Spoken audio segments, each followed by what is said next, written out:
पिछली वीडियो में हमने देख लिया था कि हम लोग स्प्रिंग प्रोजेक्ट कैसे बनाते हैं, मैवन के थ्रू हमने बनाया था। ठीक है, अब हम देखेंगे कि हम लोग स्प्रिंग बूट प्रोजेक्ट कैसे बनाएंगे। ठीक है, तो हमारे पास रहेगा स्प्रिंग बूट प्रोजेक्ट। इस बार हम देखेंगे कि स्प्रिंग बूट प्रोजेक्ट कैसे बनाएंगे। इसमें भी हम दो तरीका से बनाएंगे। पहला तरीका होगा जो कि सिंपल प्रोजेक्ट रहेगा, और दूसरी रहेगी हमारे पास रेस्टफुल वेब सर्विस। दूसरा स्प्रिंग बूट प्रोजेक्ट रहेगी रेस्टफुल वेब सर्विस के अनुसार। ठीक है, तो अब हम चलते हैं इसमें, और उसके बाद हम सबसे पहले हम क्लिक करेंगे, राइट क्लिक, न्यू के बाद स्प्रिंग स्टार्टर प्रोजेक्ट। अगर आपको यहाँ पर नहीं दिखेगा तो आप अदर पे जाएंगे, और अदर पे जाकर आप लिखेंगे स्प्रिंग स्टार्टर प्रोजेक्ट। अब ये स्प्रिंग स्टार्टर प्रोजेक्ट आ गया, हम इस पर सिंपली क्लिक करेंगे, और उसके बाद नेक्स्ट के बाद आपको सिंपली नेम देना होगा। जैसे मैं दे रहा हूँ स्प्रिंग बूट नाम से बना रहा हूँ। नेम कंटेंट स्पेशल से नाम नहीं दे सकते हैं तो हमने, ठीक है, स्प्रिंग बूट नाम से बनाया है। उसके बाद लोकेशन सेम रखूँगा, और टाइप में रखूँगा मेवन। हम लोग मेवन पे काम करेंगे। फिर जार फाइल, अगर आपको पैकेजिंग जार में चाहिए तो जार, वार में चाहिए तो वार। ठीक है, उसके बाद लैंग्वेज जावा, और वर्जन 17 ही रखेंगे। ठीक है, उसके बाद हम रखेंगे आर्टिफैक्ट, नेम रखेंगे अपना आर्टिफैक्ट का, तो हम रख देंगे सब्सक्राइब माय चैनल। ठीक है, और उसके बाद पैकेज हम रखेंगे com.subscribe। ठीक है, com.subscribe के अंदर हम सारा डेटा रखेंगे। ठीक है, सारा पैकेज, मेन पैकेज हमारा ये रहेगा com.subscribe। उसके बाद सिंपली नेक्स्ट, अभी हम कुछ सिलेक्ट नहीं करेंगे, सिंपली फिनिश करेंगे। ये हमारा सिंपल प्रोजेक्ट बन गया। क्या, कौन सा, स्प्रिंग बूट का सिंपल प्रोजेक्ट बन गया। तो ये रहा हमारा स्प्रिंग का सिंपल प्रोजेक्ट। यहाँ पर मैं देख रहा था कि डाउनलोड होती है, तो यहाँ पे शो करती है कि कितना डाउनलोड हुआ नहीं हुआ है। अभी इसमें हम pom.xml में देखेंगे तो पहले से ही कुछ डाउनलोड हो रखा है, जैसे spring boot starter test, Maven plugin. ठीक है, और उसके बाद अगर हम मेन जावा में जाएं तो उसके अंदर हमें एक फाइल मिलेगी एप्लीकेशन नाम से। ठीक है, तो इसके अंदर हमारा मेन एप्लीकेशन यही रहेगा। ठीक है, अगर आप इसको, ये क्या है, ये सिंपली एक एप्लीकेशन कॉन्टेस्ट ही है। तो मैं अगर हम यहाँ से करें application context apx equal to spring application dot run this thing.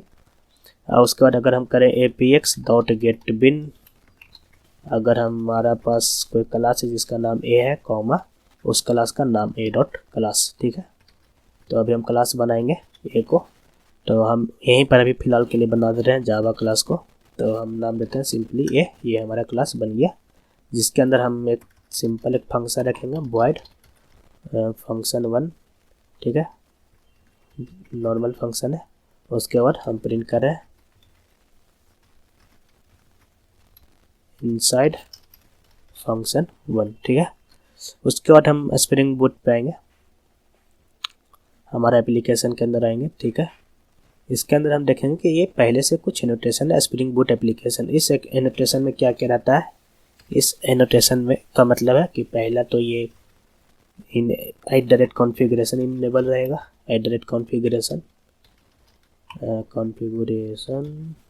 और दूसरा रहेगा @component scan, automatic dependency injection bit component scan, पिछली वीडियो में मैंने बताया था। और तीसरा रहेगा इनेबल ऑटो कॉन्फ़िगरेशन। ठीक है, spring boot spring boot application ये तीनों को कंटेन करता है। ठीक है, अब उसके बाद हम सिंपली इस प्रोजेक्ट को चला दे रहे हैं, स्प्रिंग बूट ऐप। क्यों स्प्रिंग बूट ऐप, हम लोग जावा एप्लीकेशन में भी चला सकते हैं, इसमें भी चला सकते हैं। चूँकि ये स्प्रिंग बूट ऐप है तो हम स्प्रिंग बूट ऐप में चलाएंगे। ठीक है, सेव करने का है तो हम सेव कर दे रहे हैं। तो ये हमें कुछ इशू करे, क्या करे कि no named A is available, A का नेम अवेलेबल नहीं है। क्यों, हमने एक क्लास का जावा बना रखा है, तो हमने यहाँ पर स्टीरियोटाइप एनोटेशन नहीं दिया था, तो हम यहाँ पे स्टीरियोटाइप एनोटेशन देंगे। अब ये ऑटोमेटिक फेच कर लेगा और इस बार कोई इशू नहीं आएगी। जावा स्प्रिंग बूट ऐप से हम रन कर रहे हैं, और मैंने फंक्शन को कॉल नहीं किया था, तो हम कॉल करते हैं a.function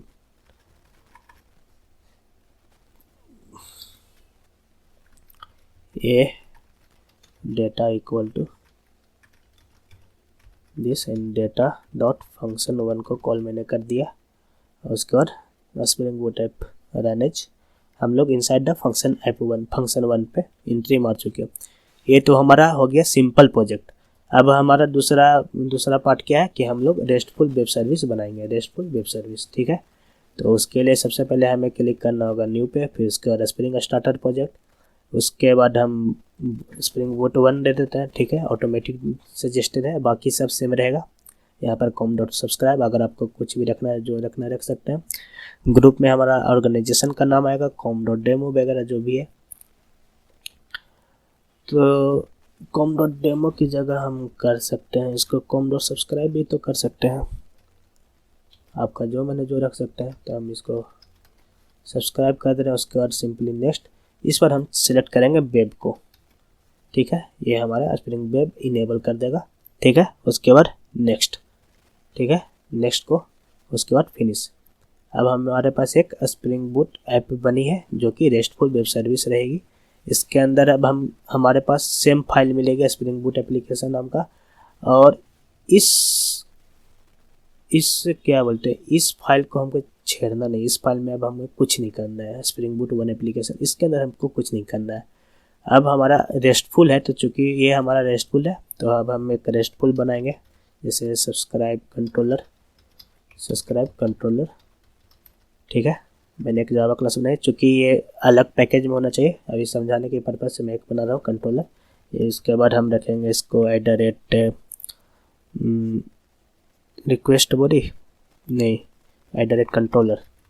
ये हमारा कंट्रोलर है तो हम कंट्रोलर रखेंगे। उसके अंदर हम एक फंक्शन लिखेंगे कि लेट्स से स्ट्रिंग फंक्शन 1। ठीक है, फंक्शन 1 है और ये कुछ रिटर्न कर रहा है। रिटर्न लेट्स से कुछ रिटर्न कर रहा है,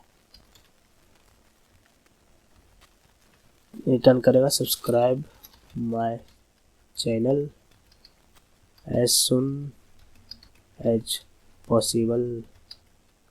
ठीक है, हम ये रिटर्न कर दे रहे हैं। और उसके बाद हम क्या करें कि हमें इस फंक्शन को चलाने के लिए, ये तो हमारा हो गया रूट API, रूट URL। ठीक है, उसके अंदर हम एक और URL प्रोवाइड करेंगे। तो हम यहाँ पे रिक्वेस्ट हम इसको करेंगे रिक्वेस्ट मैपिंग के नाम से करेंगे और URL का नेम दे देंगे। जैसे मैं इसको रख रहा हूँ सब्सक्राइब। ठीक है, सब्सक्राइब। अब अगर हम एप्लीकेशन को अब हम चला रहे हैं जो कि स्प्रिंग बूट एप्लीकेशन है, इसको अगर हम चलाएंगे run as spring boot app. ठीक है, अब ये चल रहा है। तो ये देखिए हमारा ये चल रहा है किस पे, पोर्ट नंबर चल रहा है 8080 पे चल रहा है। तो अब हम जाएंगे नेट पर, उसके बाद लिखेंगे लोकल होस्ट 8080 पे। ठीक, तो 8080। और उसके बाद अभी कुछ नहीं करना हूँ, सिर्फ 8080 रख रहा हूँ। तो ये इधर आ रही है, ये इधर आ रही है। अगर हम सब्सक्राइब को देखें, क्या सब्सक्राइब मेरा चल रहा है कि नहीं, सब्सक्राइब जो हम URL दिए थे ये भी नहीं चल रहा। सब्सक्राइब दिए थे ये भी नहीं चल रहा। ठीक है, तो सब्सक्राइब भी दिए वो भी नहीं चल रहा। क्यों नहीं चल रहा है?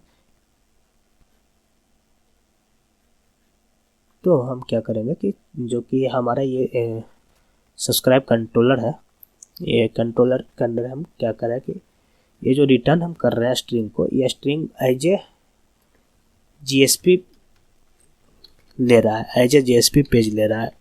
ठीक है, एज ए JSP पेज ले रहा है। तो हमें इसे बताना है कि ये एक्चुअली में इसे रॉ डेटा के रूप में लेना है। तो हम इसे करेंगे एज ए रिस्पॉन्स बॉडी। हम यहाँ पे टैग का यूज करेंगे, एनोटेशन की यूज करेंगे। अब अगर हम यहाँ पर रिकॉल करेंगे तो भी इशू आ रही है। क्यों इशू आ रही है? क्योंकि हमने इसको रीरन नहीं किया। तो हम इसको रीरन करते हैं वापस। तो ये मेरा वापस उसी पोर्ट पे चल रहा है, 8080 पे चल रहा है। तो हम फिर से वापस चलाएंगे इसको। अब ये देखिए ये डेटा आ चुका है, subscribe my channel as soon as possible, जो कि मैं यहाँ पर रिटर्न करा रहा था, subscribe my channel as soon as possible. क्योंकि रिस्पॉन्स बॉडी है तो response body as a raw data काम करती है। रिस्पॉन्स बॉडी का मतलब कि हम जो भी डेटा भेज रहे हैं एज ए रॉ डेटा और रॉ डेटा लो। अगर हम रिस्पॉन्स बॉडी नहीं देते हैं तो एज ए JSP पेज ये लेती है और उसके बाद ये काम नहीं करती, ठीक है। तो जब जब मैं देख रहा हूँ कि जब जब हम कुछ चेंजेस कर रहे हैं तो हमें ये रीरन करनी पड़ती है, ठीक है। तो इससे बचने के लिए हमारे पास क्या है कि जब हम बनाएंगे न्यू स्प्रिंग स्टार्टर प्रोजेक्ट, तो इस टाइम जब हम क्लिक करेंगे तो हम पहले तो स्प्रिंग वेब को देख चुके थे, तो अब हम देखेंगे स्प्रिंग डेव टूल। ये है जो हॉट रीलोडिंग कर देगा, मतलब जब भी आप कुछ चेंज किए और जब आप फाइल को सेव किया रहेंगे ऑटोमेटिक रीलोड कर देगा। उसके बाद MySQL ड्राइवर को आप डाउनलोड करिएगा, इंस्टॉल कर, डिपेंडेंसी को रखिएगा MySQL से काम करने के लिए, फिर JPA हाइबरनेट पे काम करने के लिए, लॉम्बुक पे काम करने के लिए। मान लीजिए आप ये सब कुछ नहीं डाल रहे हैं, सिर्फ डाल रहे हैं स्प्रिंग वेब और डेव टूल, ये 2 डालें। अब चाह रहे हैं कि MySQL और JPA छूट गया, तो इसका भी अलग से जुगाड़ है कि आप सीधा MySQL connector jar file search करें, ठीक है। आपका jar file MySQL connector maven, ठीक है, मेवन पे जाएंगे। उसके बाद आपका STS का जो भी वर्जन रहेगा, जैसे कि मेरा STS का वर्जन है, STS का नहीं, MySQL का जो भी वर्जन रहेगा, मेरा MySQL का वर्जन है 8.0.29, ठीक है। तो हम यहाँ से 8.0.29 का डिपेंडेंसी निकाल लेंगे यहाँ से, और सिंपली हम अपने प्रोजेक्ट का pom.xml में आएंगे। pom.xml में आके डिपेंडेंसीज के अंदर, ध्यान रहे डिपेंडेंसीज के अंदर डालेंगे। ये रहा हमारा डिपेंडेंसीज टैग, इसके अंदर सारा डिपेंडेंसी आता है, ठीक है। तो हम इसके अंदर डिपेंडेंसी रखेंगे। इसी प्रकार आपको अगर हाइबरनेट डालनी है तो हाइबरनेट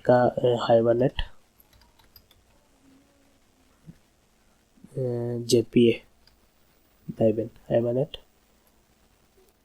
उसका कौन सा वर्जन,